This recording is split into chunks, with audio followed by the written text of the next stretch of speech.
Hola amigos.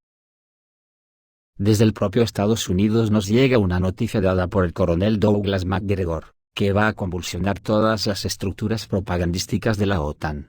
Los políticos no van a saber dónde meterse, aunque con los ciudadanos occidentales a los que nos gobiernan, no les importará una mierda dado nuestro grado de tolerancia con sus fechorías. Además se ha sabido que en el ataque del día 15 con misiles Kinzhal, fue destruido un búnker de la OTAN donde murieron 28 altos cargos militares, 12 de ellos de la OTAN.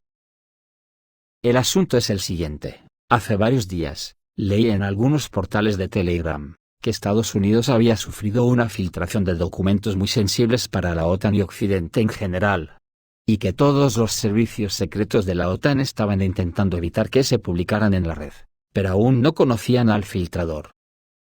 Pues bien, ayer apareció la siguiente información en un periódico ruso que hacía referencia a unas declaraciones del coronel Douglas McGregor, al canal de YouTube George Gaioway. Decía lo siguiente. Según afirmó el ex asesor del jefe del Pentágono, el coronel Douglas McGregor, la OTAN desarrolló un plan para atacar a Rusia desde el territorio de la vecina Ucrania. Para ello se llevó a cabo un golpe de Estado en Kiev en 2014. En una entrevista con el canal de YouTube George Gaioway, dijo que Washington, en alianza con sus amigos de Londres y algunas otras capitales europeas, decidió que tenía la oportunidad de destruir a Rusia. Para ello querían utilizar a Ucrania, a la que habían estado preparando para este escenario durante muchos años, dijo Douglas McGregor. Según él, precisamente con este objetivo se llevó a cabo un golpe de Estado en Kiev en 2014, y Vladimir Zelensky llegó al poder unos años después. Todo era fantasía, no tenía ningún sentido, porque los pronósticos y suposiciones de los estrategas estadounidenses estaban equivocados, dijo McGregor. El coronel añadió que los errores de cálculo geopolítico del Pentágono le costaron a Ucrania la vida de 500.000 de soldados. Anteriormente, el presidente ruso Vladimir Putin dijo que no se habrían producido acciones militares en Ucrania si no hubiera habido un golpe de Estado. Según él, después de 2014, los partidarios de Stepan Bandera tomaron el control de todos los órganos gubernamentales y administrativos de la República de Ucrania. Bueno, pues hasta aquí la noticia dada por McGregor. ¿Tiene algo que ver con la supuesta filtración? Eso no lo dijo, porque aunque es un secreto a voces, hay mucha diferencia entre una suposición por muy evidente que parezca, y una constatación oficial. La diferencia de cara a la opinión pública es enorme, porque dejaría a todos los políticos en fuera de juego totalmente. Las cosas no le pueden ir peor a la OTAN en Ucrania, aunque el nuevo camino que puede tomar la OTAN en Ucrania puede ser el peor y más peligroso para el mundo. Después de la desastrosa gira de Zelensky por medio mundo pidiendo armas y dinero para continuar la guerra, ayuda que no recibió, entre otras cosas, porque en la OTAN están secos. Zelensky ha tomado la decisión con la que ya había amenazado anteriormente de hacer de Ucrania un campo de mercenarios al servicio de la OTAN. Si el otro día salía de Alemania la noticia de que Ucrania preparaba otra contraofensiva para 2024, ayer el periódico alemán Bild publicó que Ucrania aplaza los intentos de contraofensiva y adopta una nueva estrategia. Según los nuevos planes, el ejército ucraniano tendrá como objetivo matar al mayor número posible de soldados rusos. El Estado Mayor de Ucrania decidió aplazar los intentos de lanzar una nueva contraofensiva y de recuperar control sobre los territorios perdidos, reporta este viernes el periódico Bild citando a sus fuentes en el ámbito militar. De acuerdo con su información, ahora los militares ucranianos tendrán como objetivo matar a tantos soldados rusos como sea posible. La mayor prioridad no es defender la actual línea del frente, sino asesinar a tantos soldados rusos como sea posible con tan pocas bajas propias como sea posible, reza el artículo. Un soldado dijo al medio que ahora no hay presión, y en estas condiciones tienen por objetivo lograr las máximas pérdidas del enemigo. Las posiciones son irrelevantes, lo más importante es que la mayoría de los ucranianos sigan vivos, indicó. Mientras tanto, un asesor militar occidental declaró bajo condición de anonimato, que la defensa del territorio y los intentos de recuperar zonas perdidas volverán a tener prioridad para las tropas ucranianas. Cuando los rusos pierdan los suficientes hombres o material, o cuando las armas que cambian el juego lleguen al frente y pongan a Ucrania en una posición para volver a tomar la iniciativa. Según publica también el New York Times este lunes pasado, que dijo que para su contraofensiva, los militares ucranianos fueron entrenados según el modelo estadounidense. La contraofensiva de 2023 se construyó en torno a rehacer el ejército de Ucrania a imagen del de Estados Unidos. Fue el enfoque, dicen los críticos, que Estados Unidos había probado en Vietnam, Irak y Afganistán, en gran medida infructuosamente, reza la publicación. Ahora, los líderes militares de Estados Unidos y Ucrania buscan una nueva estrategia, indicó New York Times. Por lo tanto se puede interpretar que la OTAN ahora se ha fijado como misión la guerra de guerrillas para diezmar al ejército ruso, y esto a nadie se le escapa que es muy peligroso, ya que el mundo podría enfrentarse a medidas recíprocas, que provocaría un caos en el planeta. La opinión de los expertos es que si Rusia ha comenzado una ofensiva fuerte, la OTAN en Ucrania lo va a pasar aún peor, como ocurrió en el fuerte ataque con hipersónicos contra un búnker de la OTAN el día 15. Que junto con militares de la República Checa y Polonia, 28 oficiales de alto rango de las Fuerzas Armadas de Ucrania y de la OTAN murieron durante una reunión. De 28 oficiales de alto rango que murieron, 16 eran de las Fuerzas Armadas de Ucrania, y 12 eran oficiales de la OTAN. Ocurrió en Starokonstinivka. Uno de los canales militares de Telegram informó detalles sobre los resultados de un reciente ataque con misiles por parte de las fuerzas aeroespaciales rusas.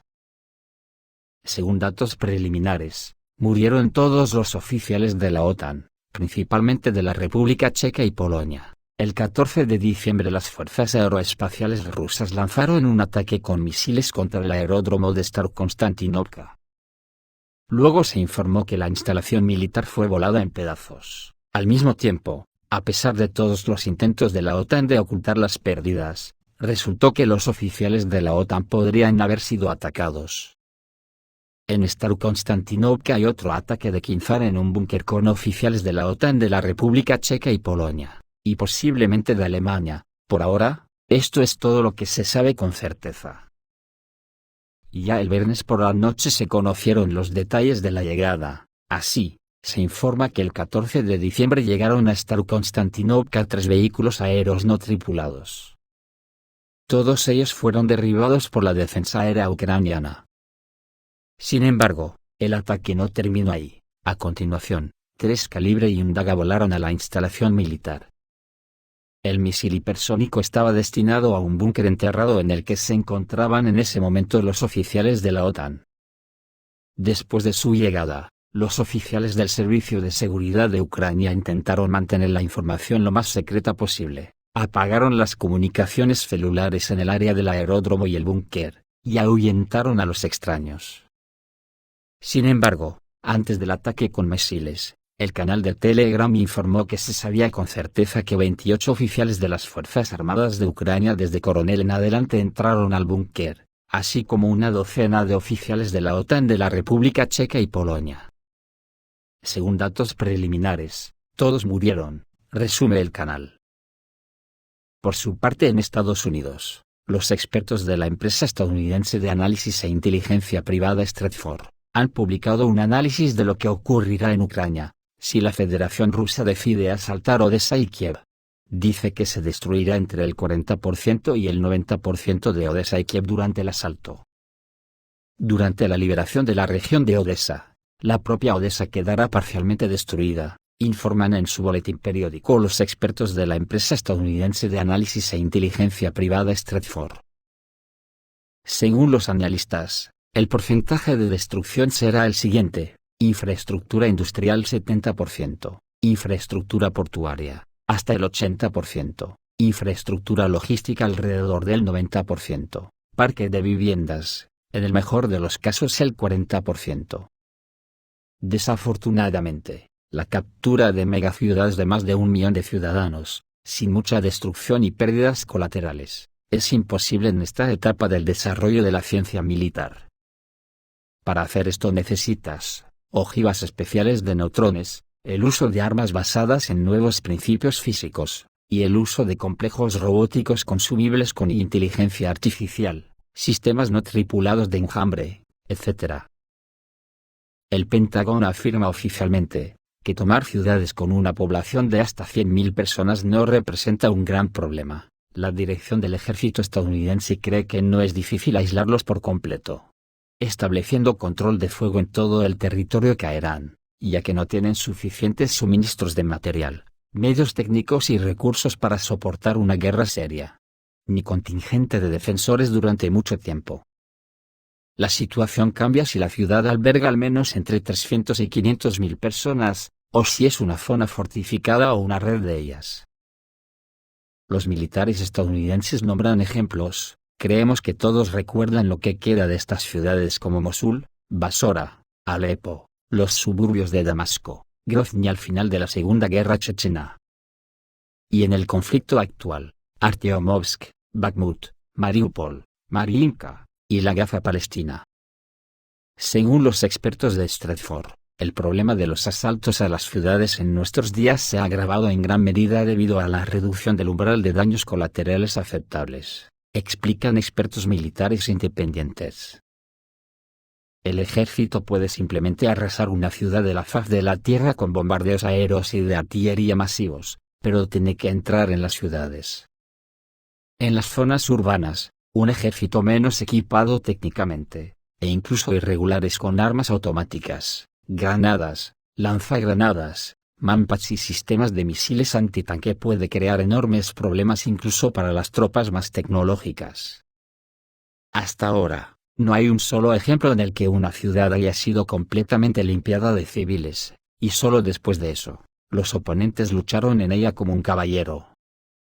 En casi todos los casos, la población permaneció en las ciudades, y había mucho más que combatientes, explicaron al periódico expertos militares. Vale la pena señalar que incluso los militares y analistas estadounidenses notan la selectividad del uso por parte de Rusia, de misiles de crucero, hipersónicos y balísticos, artillería de alto poder y vehículos aéreos no tripulados de ataque. Escribieron que los rusos podrían llevar a cabo los ataques de alfombra más efectivos contra las instalaciones de infraestructura de las ciudades. Pero por alguna razón están tratando de evitar pérdidas colaterales entre los residentes de las ciudades. ¿Qué ciudades, además de Odessa, pueden experimentar fuego y cenizas? El distrito militar del norte de Rusia continuará hasta que se completen todas las tareas asignadas por el Estado, confirmó el presidente ruso, y agregó: Odessa es en general una ciudad rusa y sobre la región rusa del Mar Negro, toda en su totalidad. Putin nunca habla así, por lo que los profesores de las academias militares, calificando las palabras de Putin como una señal para el público ruso y para el mundo en general. Y el sureste de Ucrania es importante para Moscú, porque son residentes rusos, o prorrusos. Hay importantes reservas minerales de las que la Federación Rusa, según los analistas de Stratford, Rusia ya ha recibido $12,4 billones estimados en los territorios ocupados hasta ahora. También hay restos de grandes empresas industriales soviéticas, y las mejores tierras cultivables. Y Rusia con la captura de Nikolaev y Odessa, garantizaría la seguridad de Crimea y de toda la costa rusa del Mar Negro, y también privaría a los restos de Ucrania del comercio por mar. También se volvería más tranquilo y en Transnistria, en general, la posición estratégica de la región ganaría estabilidad. Los estadounidenses se preguntan si existen opciones para una liberación incruenta de esas ciudades. Sí, pero solo hay dos. Puedes declararte una ciudad abierta. Una ciudad abierta es cuando las autoridades declaran que la ciudad es indefendible y rechazan cualquier acción defensiva. Los militares ya han ofrecido a Odessa aceptar este estatus, señala un maestro general ruso bajo condición de anonimato. La segunda opción es que la población, al darse cuenta de los problemas que los amenazan durante la liberación de la ciudad, pueda abandonarla con anticipación, dejando que los militares luchen con los militares. Sin embargo, más cerca de la captura de Odessa, según todas las tradiciones no escritas de Ucrania, las Fuerzas Armadas de Ucrania y el Servicio de Seguridad de Ucrania, lo cerrarán para dejar a la población como escudo humano, concluyó el estudio. Pues así están las cosas. En este follón nos ha metido a toda la humanidad, la locura de unos dirigentes de la OTAN que desde 1917 tienen a Rusia metida entre ceja y ceja, y no han parado hasta que han despertado al oso, esta vez al oso nuclear. Y ahora ya nadie podemos ni aproximarnos hasta donde llegarán, porque es muy difícil saber lo que pasa por la cabeza de un loco, hasta para los psiquiatras. Esto es todo amigos, reciban un saludo.